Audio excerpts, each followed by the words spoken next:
Selamat pagi anak-anak, kembali lagi kita akan pelajari mengenai tema 5G ya, mengenai peristiwa dalam kehidupan.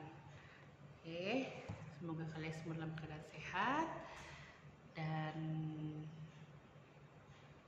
kita selalu diberkati oleh Tuhan dan dilindungi oleh Tuhan supaya kita sehat selalu ya. Jangan lupa dalam melakukan aktivitas apapun, jangan lupa kalian berdoa dulu ya supaya apa yang kalian pelajari dapat kita tangkap dengan mudah dan selalu diberkati oleh Tuhan ya. Oke, kemarin untuk tema Mem sudah jelaskan melalui catatan mata pelajaran IPA, PKN dan SBDP. Nah, sekarang Mem akan menjelaskan mengenai IPS.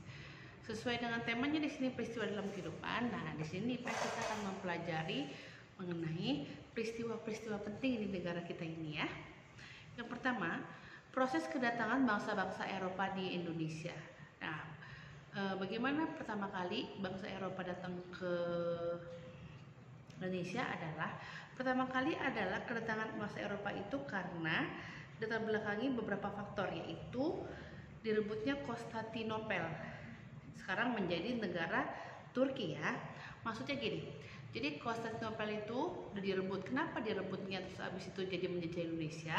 Karena Konstantinopel itu tempat perdagangan internasional ya, dan tempat perdagangan rempah-rempah ya. Pada zaman dahulu rempah-rempah itu harganya mahal, sama seperti emas, harganya mahal.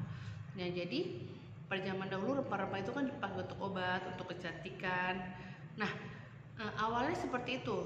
Konstantinopel itu sudah direbut, akhirnya otomatis bangsa Eropa ini harus mencari tempat lain untuk mencari rempah-rempah ya. Nah, salah satunya adalah benua Asia nih. Benua Asia kan Indonesia terletak di benua Asia. Nah, salah satunya adalah benua Asia dan benua Amerika. Nah, dari situlah awalannya, karena di Asia ini mereka melihat rempah-rempah ini banyak ya. Nah, bukan karena masalah rempah-rempah juga sih, karena rempah-rempah ini harganya mahal tadi ya, Mem bilang ya.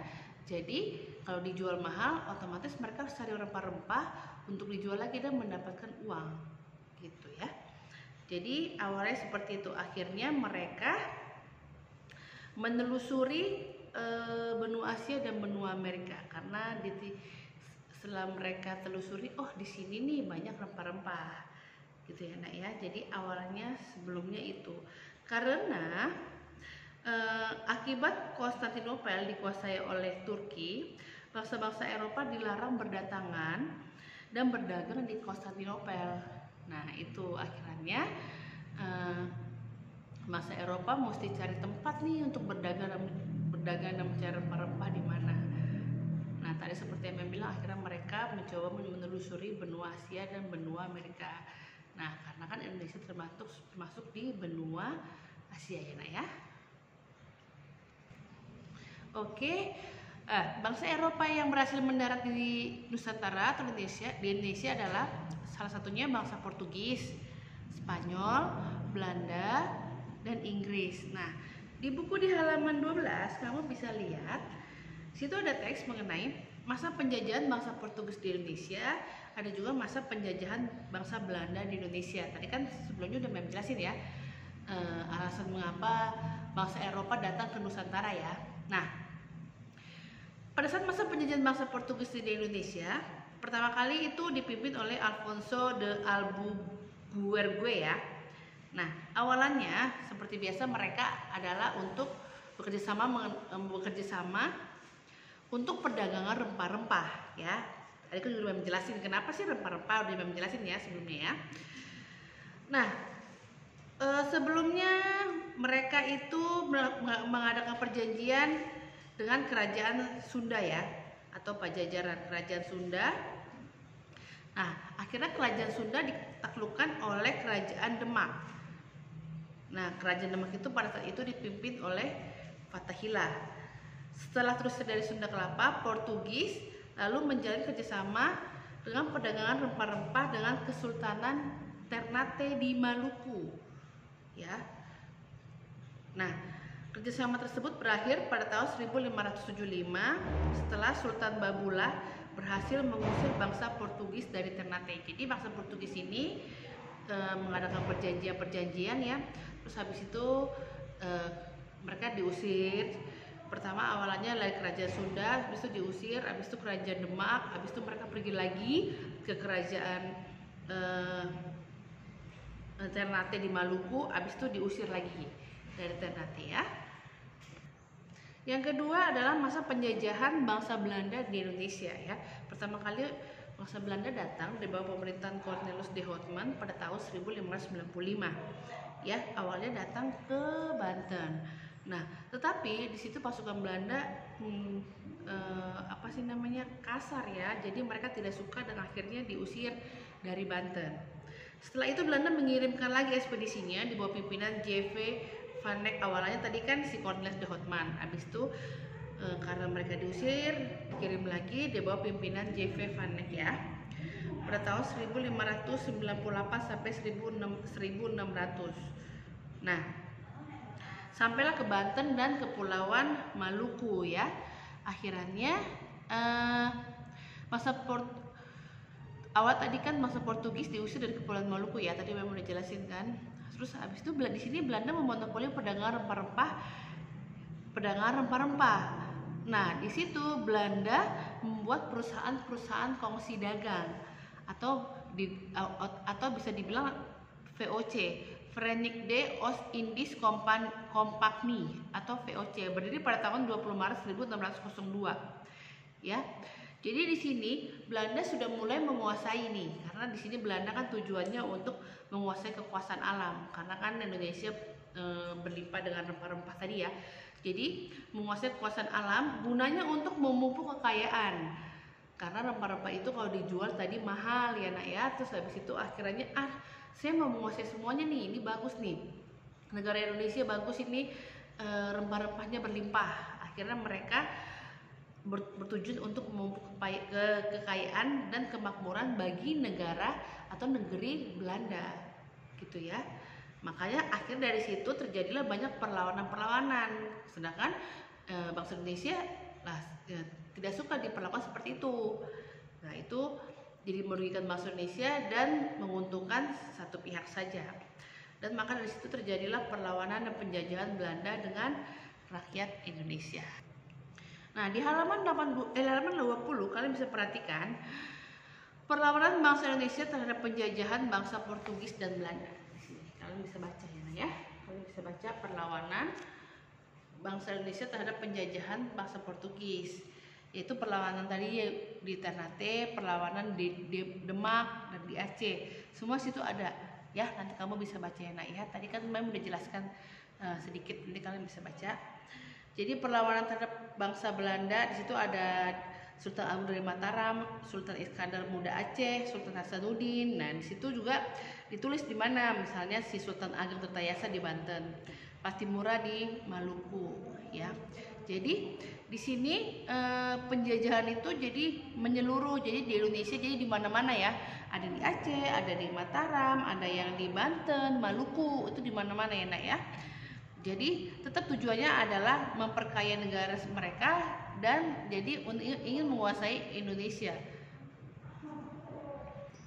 Oke, ini juga akan menjelaskan mengenai peristiwa-peristiwa sejarah pada masa awal pergerakan nasional. Ya, pada zaman dahulu negara kita dalam berjuang itu mereka mengandalkan atau bersifat kedaerahan. Bersifat kedaerahan itu maksudnya adalah mengandalkan kekuatan senjata. Pada zaman dulu senjatanya bukan senapan gitu ya. Jadi mereka tuh mengandalkan senjata misalnya beruncing ya. Nah, tetapi kekuatannya mereka tuh masih belum diperhatikan. Jadi pada zaman dahulu rakyat itu sering terpecah belah. Apalagi kita kan dibagi menjadi banyak suku, agama, golongan. Nah, akhirnya penjajah itu menjalankan politik divide et impera atau politik pecah belah. Jadi mereka dipecah belah entah dari faktor suku atau agama atau golongan. Nah, pada zaman dahulu kita tuh diruntuhkan itu dengan politik divide et impera, ya nak ya. Nah, jadi kita memang harus menumbuhkan rasa persatuan dan kesatuan di berbagai wilayah Nusantara. Ya, jadi kita harus menumbuhkan semangat itu. Akhirnya dibuatlah pergerakan nasional. Pergerakan nasional suatu bentuk perlawanan terhadap kaum penjajah yang dilaksanakan tidak dengan menggunakan kekuatan senjata, tetapi menggunakan organisasi yang bergerak di bidang sosial, budaya, ekonomi, dan politik. Nah, banyak organisasi pergerakan pada zaman dahulu, contohnya Budi Utomo. Budi Utomo organisasi didirikan di kalangan terpelajar. Nah, itu didirikan oleh Wahidin Sudirohusodo ya nak ya, pada 20 Mei pada tahun 20 Mei pada tanggal 20 Mei ya. Dia mendirikan Sekolah Dokter Sofia di Batavia ya. Nah, masih banyak juga sih selain si Budi Utomo pergerakan organisasi pada zaman dahulu. Nah, ada juga namanya Trikoro Darmo ya, atau di buku halaman 33. Organisasi Trikoro Darmo didirikan dengan tujuan mempersatukan pelajar-pelajar Indonesia. Jadi pada saat itu Indonesia kembali lagi mempersatukan yang awalannya mereka hanya memakai senjata tapi tidak bersatu. Jadi gampang dipecah belah. Akhirnya tujuan organisasi Trikoro Darmo adalah mempersatukan pelajar-pelajar Indonesia. Ya, kalau tadi ada Budi Utomo, ada juga Trikoro Darmo. Selain itu ada juga, kamu bisa lihat halaman 39, pada masa penjajahan Jepang ada juga organisasi namanya Putra, kepanjangannya Pusat Tenaga Rakyat, Heiho Pembantu Prajurit, sama PETA Pembela Tanah Air. Sebelum-sebelumnya pasti kalian udah pernah juga ya dengar mengenai itu, pelajaran IPS. Kalau dulu waktu ini pelajaran sejarah mempelajari seperti ini. Nah, itu semuanya tujuannya adalah untuk mempertahankan negara Indonesia dari pemerintahan Jepang, Belanda, pokoknya dari penjajah-penjajah ya. Semua pasti tujuannya baik. Nah, salah satu peristiwa bersejarah pada masa pergerakan nasional tadi adalah Kongres Pemuda. Ya, Kongres Pemuda itu ada Kongres Pemuda 1, ada Kongres Pemuda 2. Ya. Jadi perlawanan rakyat penjajah yang awalnya terpecah belah tadi, yang membilang dikarenakan faktor suku, agama. Nah, salah satu peristiwa pentingnya ini adalah Kongres Pemuda. Nah, dengan Kongres Pemuda akhirnya diciptakanlah Sumpah Pemuda. Nah, pasti kalian tahu dong Sumpah Pemuda isi-isinya apa aja. Nah, itu diciptakan dari Kongres Pemuda tadi. Oke, nah itu tadi IPS ya. Nah, kamu bisa baca-baca lagi nih apa aja perlawanan-perlawanan penjajahan di Indonesia tuh banyak banget. Kamu bisa searching dari Google atau bisa baca buku kalian juga banyak. Karena kita memang lagi mempelajari peristiwa dalam kehidupan. Kehidupan ini yaitu peristiwa sejarah ya, Nak ya. Oke, tadi kembali lagi. Tadi kan Indonesia diperpecah oleh adanya keragaman suku, agama gitu ya.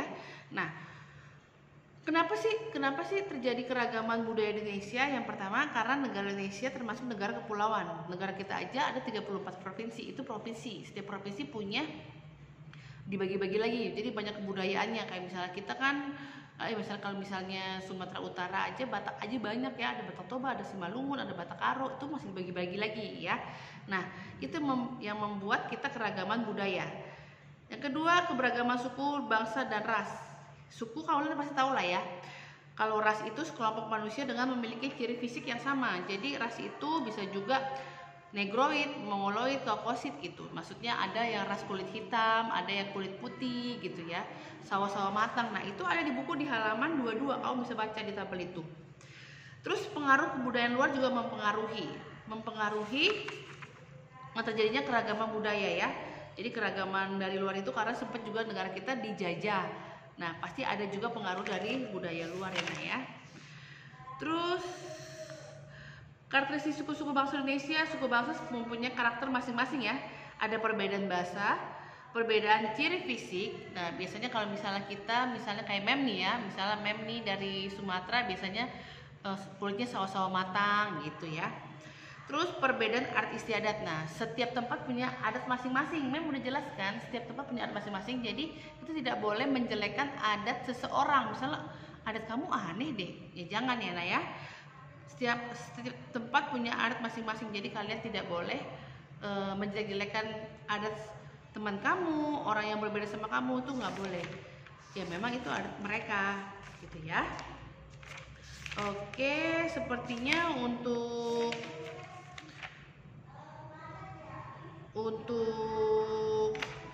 subtema 1 cukup sampai di sini. Nanti untuk kelanjutannya kita untuk belajar mengenai subtema 2 dengan tema yang masih sama ya, peristiwa dalam kehidupan nyata ya.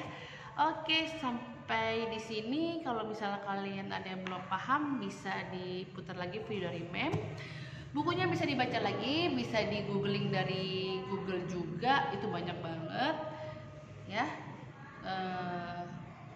Jadi kalau misalnya kamu daring harus banyak-banyak baca ya Nak ya, walaupun kita tidak bertemu, tapi kamu mesti banyak baca dan dengar lagi video Mem. Oke, selamat pagi.